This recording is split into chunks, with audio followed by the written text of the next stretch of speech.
Olá pessoal, tudo bem? Então, eu sou Márcio, professor aqui de língua portuguesa, e nós vamos trabalhar aqui algumas questões relacionadas à comunicação.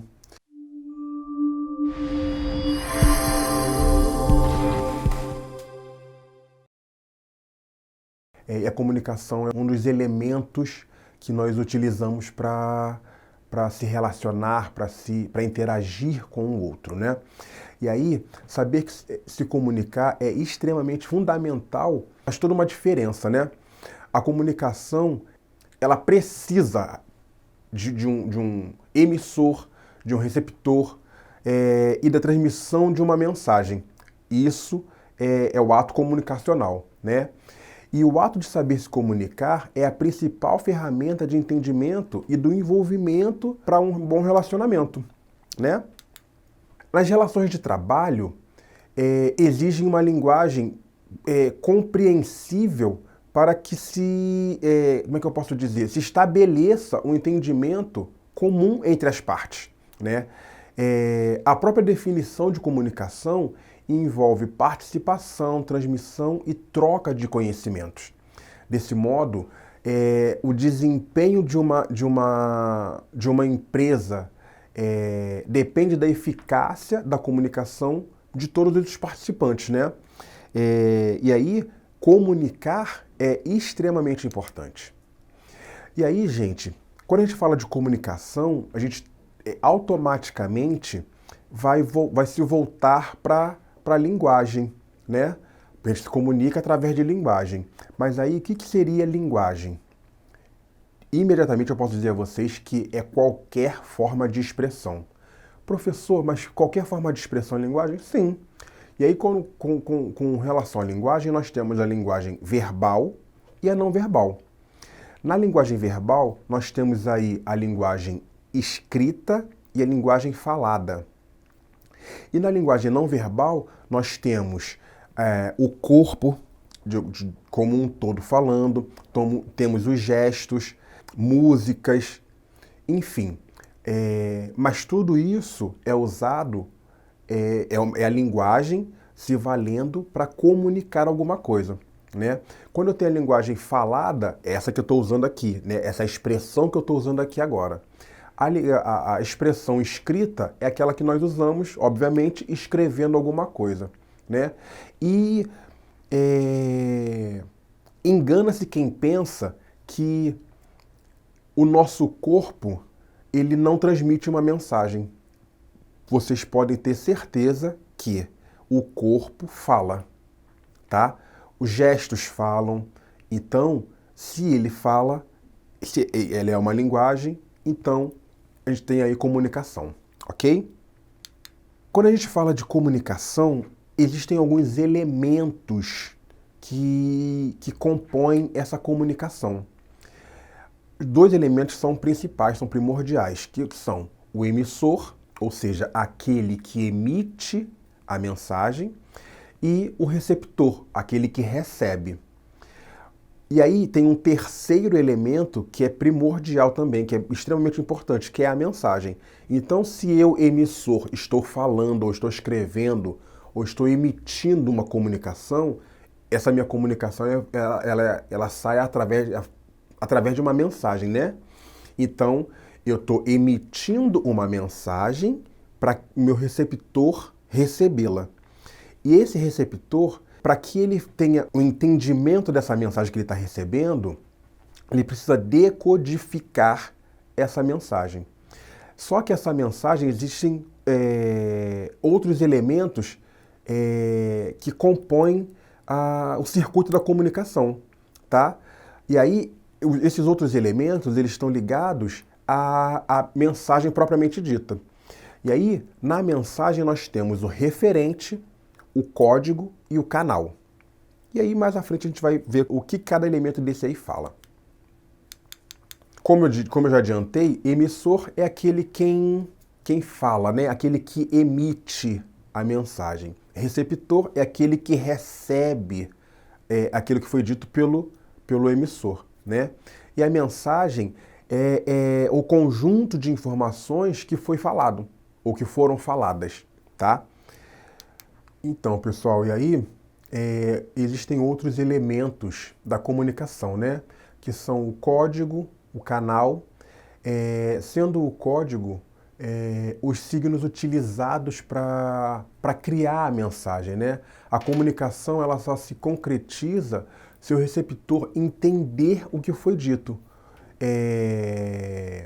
Então, o emissor codifica e o receptor decodifica a mensagem.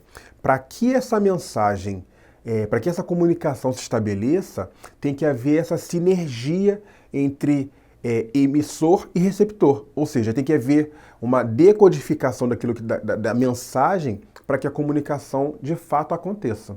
Ok? E canal é onde essa comunicação foi feita. E aí, num passado não muito distante, era mais fácil da gente responder uma pergunta caso eu perguntasse aonde a comunicação é feita.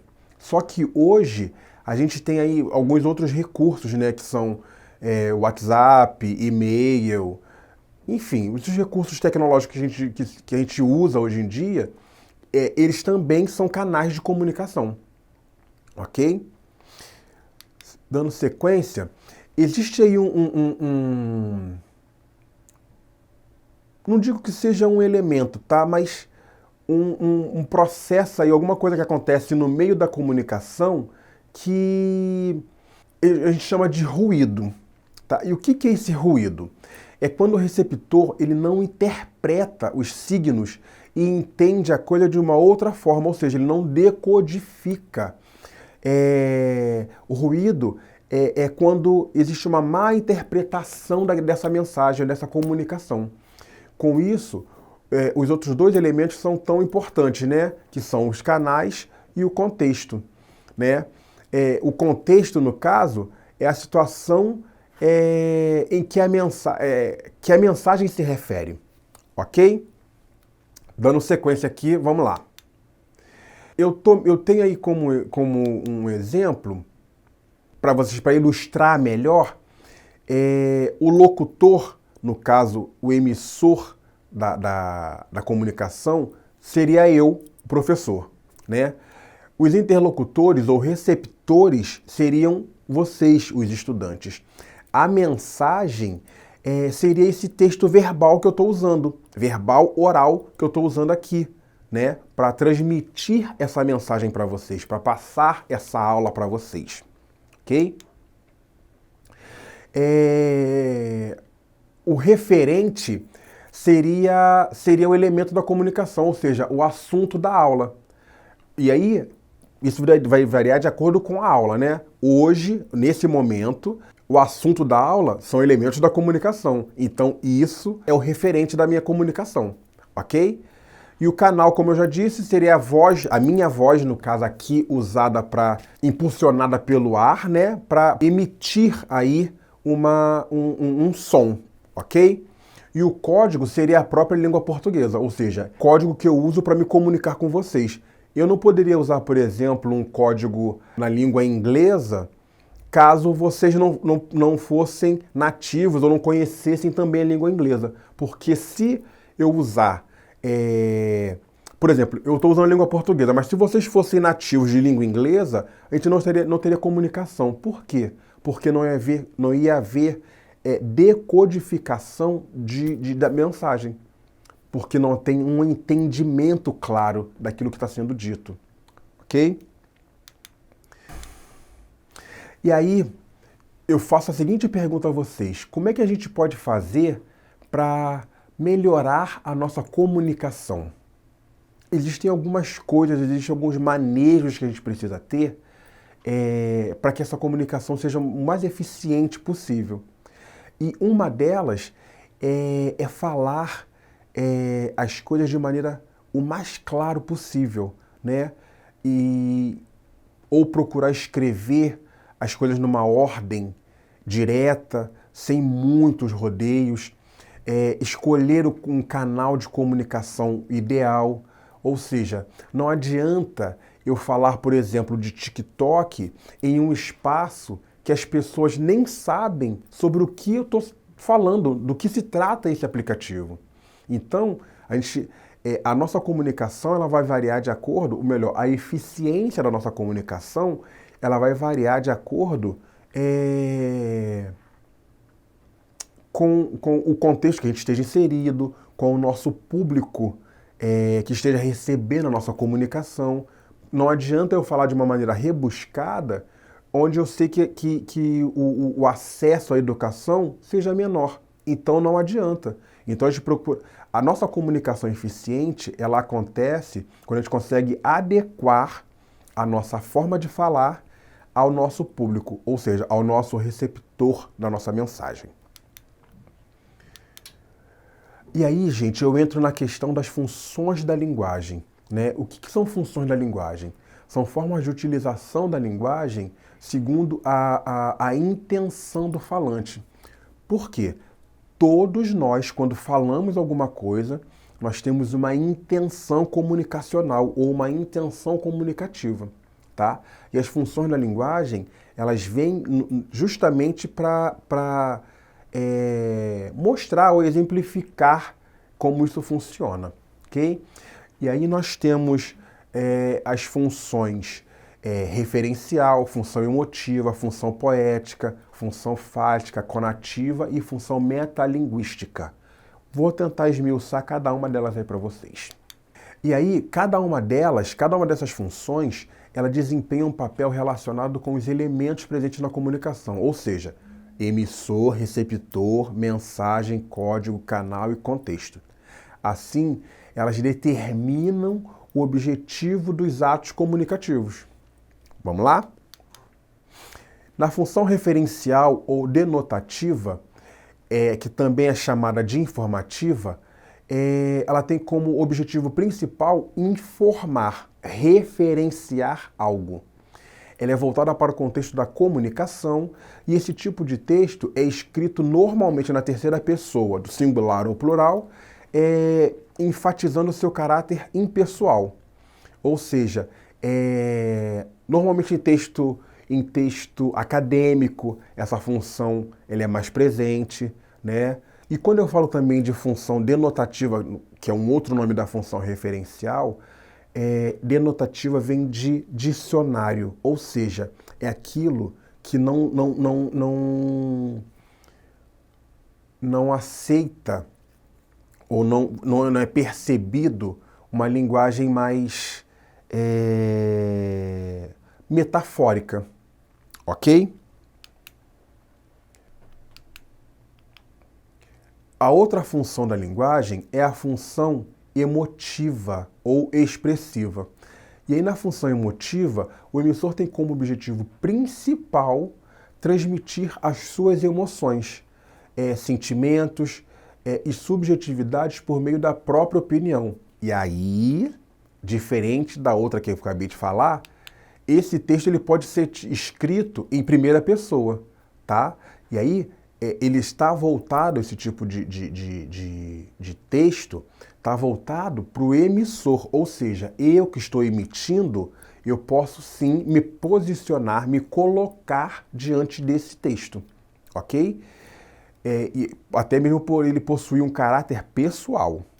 E aí, como exemplos de função emotiva, nós podemos destacar aí os textos poéticos, as cartas, os diários, e todos eles são marcados pelo uso de sinais de pontuação, por exemplo, reticências, ponto de exclamação. São pontuações que marcam a pessoalidade do texto, ok? E aí eu trouxe aqui um exemplo para vocês, que é um e-mail de uma mãe para os filhos, que diz assim: meus amores, tenho tantas saudades de vocês, mas não se preocupem. Em breve a mamãe chega e vamos aproveitar o tempo perdido bem juntinhos. Sim, consegui adiantar a viagem em uma semana. Ou seja, vocês percebem que aí tem uma pessoalidade, é a mãe falando com seus filhos. Ela não tem uma preocupação em que esse texto ou que essa mensagem seja rebuscada, ok? Função poética. Ela é caracterizada, ou melhor, é característica das obras literárias, né? Mas não apenas nas obras literárias. Nas letras de música a gente encontra a função poética, tá? Que aí tem toda uma preocupação com a estética do texto, tá? E nessa função, o emissor ele se preocupa de que a mensagem, de qual maneira essa mensagem vai chegar ao seu receptor, né? Ele se preocupa na beleza daquela mensagem. Tanto que a gente percebe essa função poética, tanto em poesias, né, letras de músicas, e por aí vai. E aí, o elemento principal nessa função, no caso, o elemento de comunicação principal nessa função de linguagem, é a mensagem. Por quê? Porque ela é o foco central dessa função.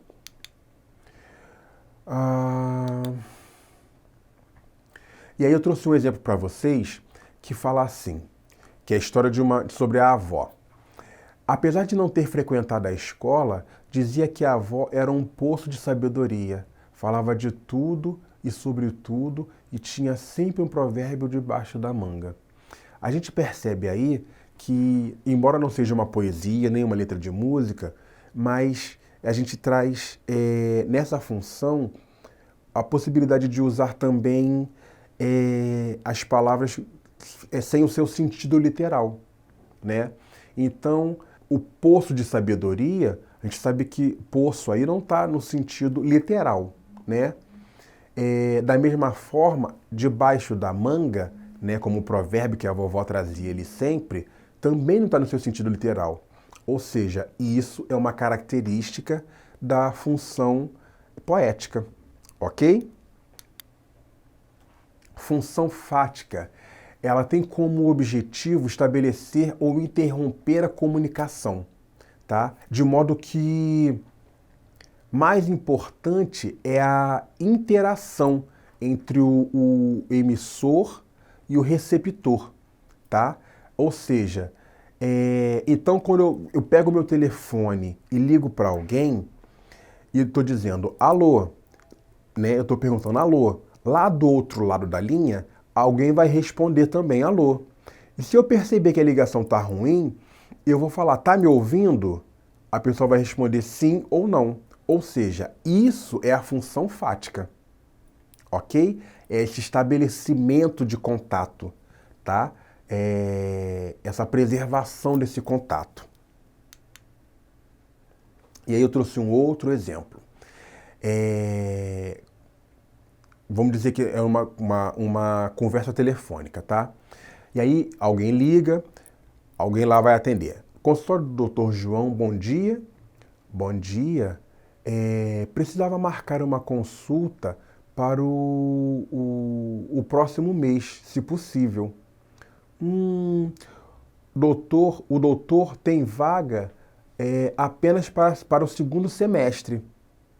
Ou seja, a gente percebe aí que existem duas pessoas se comunicando, né? E isso é a função fática, ok? Função conativa ou função ou apelativa, se ela tem essas duas possibilidades de nome, né? Ela é caracterizada por uma linguagem, como é que eu posso dizer? Uma linguagem mais persuasiva.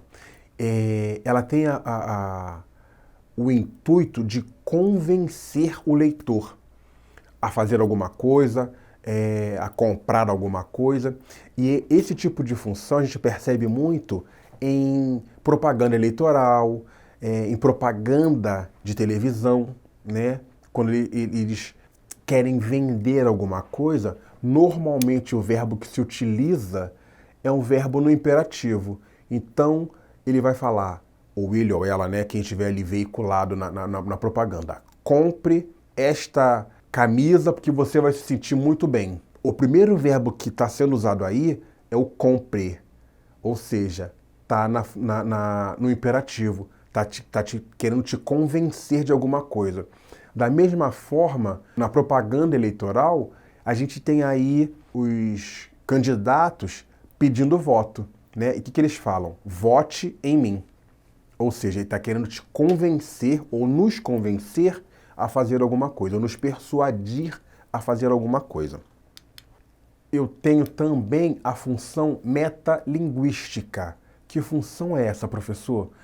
Essa função ela é caracterizada pelo uso de metalinguagem, ou seja, a linguagem que se refere a ela mesma, que explica ela mesma. Professor, que loucura é essa? Então, vamos lá. Eu tenho a minha mensagem, eu tenho a minha linguagem, melhor dizendo, explicando a própria linguagem. Onde eu encontro isso, professor? No dicionário. Quando a gente pega o dicionário, a gente não tem lá tem vários verbetes ou várias palavras com seus significados ao lado? Isso é função metalinguística. Ou seja, eu tenho uma palavra, né, um verbete lá no dicionário e tenho toda a explicação ou todo o significado daquela palavra a partir daquele verbete. Então, isso é função metalinguística. Ok?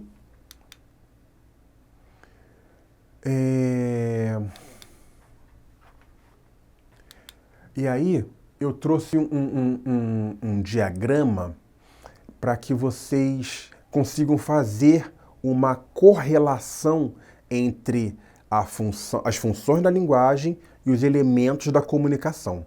Ok? Eu trouxe aí para vocês, né, esse diagrama justamente para a gente perceber como é que eles se relacionam, né? A função da linguagem com os elementos da comunicação. A função conativa, ela se relaciona com o receptor da mensagem. A função emotiva, ela tem relação com o emissor.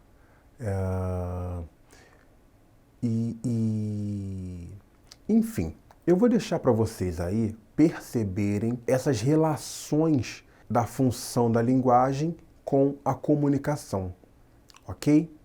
Mas é interessante que eu trazer aqui para vocês que isso não é estático, isso não é fixo. Eu posso encontrar algumas funções em alguns outros textos. Eu não preciso necessariamente enrijecer essas funções da linguagem para um único tipo de texto. Entendeu? Então vamos dizer que eu esteja escrevendo um texto aí. Vamos lá. Um texto escrevendo uma carta para alguém. E aí eu posso encontrar